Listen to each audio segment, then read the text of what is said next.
बे समाव बीटीसीनि गाहाय खुंगिरि हाग्रामा महिलारि बिथाङा जे टेट आनजाद एबा टेट आनजाद उथ्रिसारना थानाय बिजाथिफोरनि थाखाय थिसनथाइ होनायनि सायाव बाथ्रा बुंनायखौ नुनो मोनदों। बिथाङा बुंथिदों जे बे समाव टेट क्वालिफाइड जे कैंडिडेटफोर आरो बेनि अनगायैबो थांनाय समाव एबा प्रमोद बर' दैदेननाय सोरखारनि समाव मा बिथिंजों बिथांमोना साख्रि थिसनथाइ होदोंमोन बेखौ लानानै नायबिजिरनाय आरो बे समाव लीगेल एबा बिथांमोननि जेन संदाननाय बे संदाननाय हाबाफारिया सोलिबाय दं आरो बेखौ नायबिजिरनो थाखाय बे समाव आलादा मोनसे थिसनथाइ होनानै नायबिजिरनाय हाबाफारिया सोलिबाय दं होननानै बाथ्रा बुंथिदों बिथां हाग्रामा महिलारि बिथाङा। बीटीसीनि गाहाय खुंगिरि हाग्रामा महिलारि बिथाङा जे टेट क्वालिफाइ जानाय एबा एलपी आरो यूपीनि थाखाय जाखिनि बेव सिगांनि सानाव जिखिनि बिजाथि एबा आर'जलाइ गथायदोंमोन जाय बिथांमोना बिथांमोननि थिसनथाइनि सायाव बाथ्रा बुंनायखौ बे समाव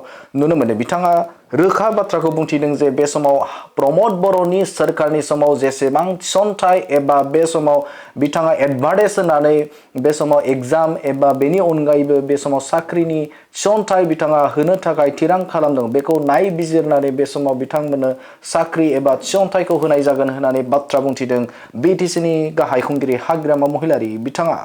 सर बीटीसी टेट पास কৰা ছাত্ৰসকলে হেতু এতিয়া प्रमोद बर' सरकाৰৰ দিনত কি ইণ্টাৰভিউ লৈছে লোৱা নাই সেইবিলাক গোটেই চালিজাৰি আমি কৰি আছোঁ।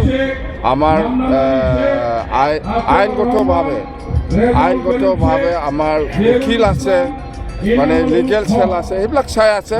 সেইবিলাক এতিয়া কৰিব পৰাটো সম্ভৱ নহয়, ইলেকশ্যন পাৰ হৈ যাব।